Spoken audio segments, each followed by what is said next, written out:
पतरस और यूहन्ना तीसरे पहर प्रार्थना के समय मंदिर में जा रहे थे और लोग एक जन्म के लंगड़े को ला रहे थे, जिसको वे प्रतिदिन मंदिर के उस द्वार पर जो सुंदर कहलाता है बैठा देते थे कि वह मंदिर में जाने वालों से भीख मांगे।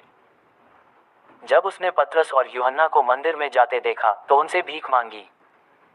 पतरस ने यूहन्ना के साथ उसकी ओर ध्यान से देखकर कहा, हमारी ओर देख। सो वह उनसे कुछ पाने की आशा रखते हुए उनकी ओर ताकने लगा। तब पतरस ने कहा, चांदी और सोना तो मेरे पास है नहीं, परंतु जो मेरे पास है वह तुझे देता हूँ। यीशु मसीह नासरी के नाम से चल फिर। और उसने उसका दाहिना हाथ पकड़ के उसे उठाया और तुरंत उसके पांवों और टखनों में बल आ गया और वह उछल कर खड़ा हो गया और चलने फिरने लगा और चलता और कूदता और परमेश्वर की स्तुति करता हुआ उनके साथ मंदिर में गया। सब लोगों ने उसे चलते फिरते और परमेश्वर की स्तुति करते देखकर उसको पहचान लिया कि यह वही है जो मंदिर के सुंदर फाटक पर बैठकर भीख मांगा करता था। और उस घटना से जो उसके साथ हुई थी वे बहुत अचंभित और चकित हुए। जब वह पतरस और यूहन्ना को पकड़े हुए था तो सब लोग बहुत अचंभा करते हुए उस ओसारे में जो सुलेमान का कहलाता है उनके पास दौड़े आए। ये देखकर पतरस ने लोगों से कहा, हे इस्राएलियों, तुम इस मनुष्य पर क्यों अचंभा करते हो और हमारी ओर क्यों इस प्रकार देख रहे हो कि मानो हम ही ने अपनी सामर्थ्य या भक्ति से इसे चलना फिरता कर दिया। इब्राहिम और इसहाक और याकूब के परमेश्वर, हमारे बाप दादों के परमेश्वर ने अपने सेवक यीशु की महिमा की, जिसे तुमने पकड़वा दिया। और जब पिलातुस ने उसे छोड़ देने का विचार किया तब तुमने उसके सामने उसका इनकार किया। तुमने उस पवित्र और धर्मी का इनकार किया और विनती की कि एक हत्यारे को तुम्हारे लिए छोड़ दिया जाए। और तुमने जीवन के कर्ता को मार डाला, जिसे परमेश्वर ने मरे हुओं में से जिलाया, और इस बात के हम गवाह हैं। और उसी के नाम ने, उस विश्वास के द्वारा जो उसके नाम पर है, इस मनुष्य को जिसे तुम देखते हो और जानते भी हो सामर्थ दी है। और निश्चय उसी विश्वास ने जो उसके द्वारा है, इसको तुम सबके सामने बिल्कुल भला चंगा कर दिया है। और अब हे भाइयों, मैं जानता हूं कि यह काम तुमने अज्ञानता से किया और वैसा ही तुम्हारे सरदारों ने भी किया।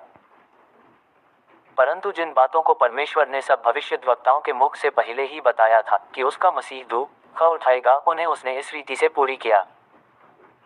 इसलिए मन फिराओ और लौटाओ कि तुम्हारे पाप मिटाए जाएं, जिससे प्रभु के सम्मुख से विश्रांति के दिन आए। और वह उस मसीह यीशु को भेजे जो तुम्हारे लिए पहले ही से ठहराया गया है। अवश्य है कि वह स्वर्ग में उस समय तक रहे जब तक कि वह सब बातों का सुधार न कर ले, जिसकी चर्चा परमेश्वर ने अपने पवित्र भविष्यद्वक्ताओं के मुख से की है, जो जगत की उत्पत्ति से होते आए हैं। जैसा कि मूसा ने कहा, प्रभु परमेश्वर तुम्हारे भाइयों में से तुम्हारे लिए मुझसा एक भविष्यद्वक्ता उठाएगा, जो कुछ वह तुमसे कहे उसकी सुनना। परंतु प्रत्येक मनुष्य जो उस भविष्यद्वक्ता की न सुने, लोगों में से नाश किया जाएगा। और शमूएल से लेकर उसके बाद वालों तक जितने भविष्यद्वक्ताओं ने बातें की हैं, उन सब ने इन दिनों का संदेश दिया है। तुम भविष्यद्वक्ताओं की संतान और उस वाचा के भागी हो जो परमेश्वर ने तुम्हारे बाप दादों से बांधी, जब उसने इब्राहिम से कहा कि तेरे वंश के द्वारा पृथ्वी के सारे घराने आशीष पाएंगे।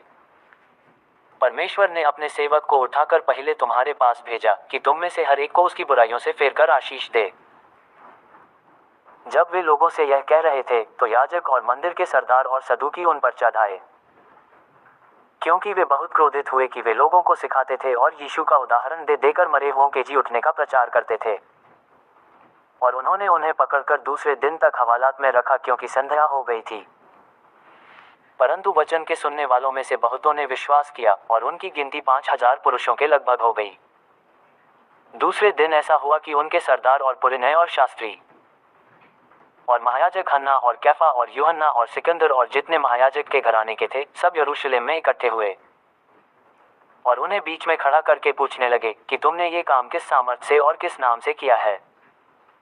तब पतरस ने पवित्र आत्मा से परिपूर्ण होकर उनसे कहा, हे लोगों के सरदारों और पुरनियों, इस दुर्बल मनुष्य के साथ जो भलाई की गई है, यदि आज हमसे उसके विषय में पूछपाछ की जाती है कि वह क्यों कर अच्छा हुआ, तो तुम सब और सारे इस्राएली लोग जान लें कि यीशु मसीह नासरी के नाम से, जिसे तुमने क्रूस पर चढ़ाया और परमेश्वर ने मरे हुओं में से जिलाया, यह मनुष्य तुम्हारे सामने भला चंगा खड़ा है। ये वही पत्थर है जिसे तुम राजमिस्त्रियों ने तुच्छ जाना और वह कोने के सिरे का पत्थर हो गया। और किसी दूसरे के द्वारा उद्धार नहीं, क्योंकि स्वर्ग के नीचे मनुष्यों में और कोई दूसरा नाम नहीं दिया गया जिसके द्वारा हम उद्धार पा सकें। जब उन्होंने पतरस और यूहन्ना का हियाव देखा और यह जाना कि ये अनपढ़ और साधारण मनुष्य हैं, तो अचंभा किया। फिर उनको पहचाना कि ये यीशु के साथ रहे हैं। और मनुष्य को जो अच्छा हुआ था उनके साथ खड़े देखकर वे विरोध में कुछ न कह सके, परंतु उन्हें सभा के बाहर जाने की आज्ञा देकर वे आपस में विचार करने लगे कि हम इन मनुष्यों के साथ क्या करें, क्योंकि यरूशलेम के सब रहने वालों पर प्रकट है कि इनके द्वारा एक प्रसिद्ध चिन्ह दिखाया गया है और हम उसका इनकार नहीं कर सकते। परंतु इसलिए कि यह बात लोगों में और अधिक फैल न जाए, हम उन्हें धमकाएं कि वे इस नाम से फिर किसी मनुष्य से बातें न करें। तब उन्हें बुलाया और चितनी देकर यह कहा कि यीशु के नाम से कुछ भी न बोलना और न सिखलाना। परंतु पतरस और यूहन्ना ने उनको उत्तर दिया कि तुम ही न्याय करो कि क्या ये परमेश्वर के निकट भला है कि हम परमेश्वर की बात से बढ़कर तुम्हारी बात माने, क्योंकि यह तो हमसे हो नहीं सकता कि जो हमने देखा और सुना है वह न कहें। तब उन्होंने उनको और धमका कर छोड़ दिया, क्योंकि लोगों के कारण उन्हें दंड देने का कोई दांव नहीं मिला, इसलिए कि जो घटना हुई थी उसके कारण सब लोग परमेश्वर की बड़ाई करते थे। क्योंकि वह मनुष्य जिस पर यह चंगा करने का चिन्ह दिखाया गया था 40 वर्ष से अधिक आयु का था। वे छूटकर अपने साथियों के पास आए और जो कुछ महायाजकों और पुरनियों ने उनसे कहा था उनको सुना दिया।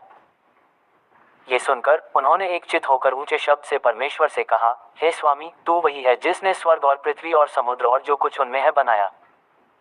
तूने पवित्र आत्मा के द्वारा अपने सेवक हमारे पिता दाऊद के मुख से कहा कि अन्य जातियों ने हुल्लड़ क्यों मचाया और देश के लोगों ने क्यों व्यर्थ बातें सोची। प्रभु और उसके मसीह के विरोध में पृथ्वी के राजा खड़े हुए और हाकिम एक साथ इकट्ठे हो गए। क्योंकि सचमुच तेरे सेवक यीशु के विरोध में जिस तूने अभिषेक किया, हेरोदेस और पुन्तियुस पिलातुस भी अन्य जातियों और इस्राएलियों के साथ इस नगर में इकट्ठे हुए कि जो कुछ पहले से तेरी सामर्थ और मति से ठहरा था वही करें।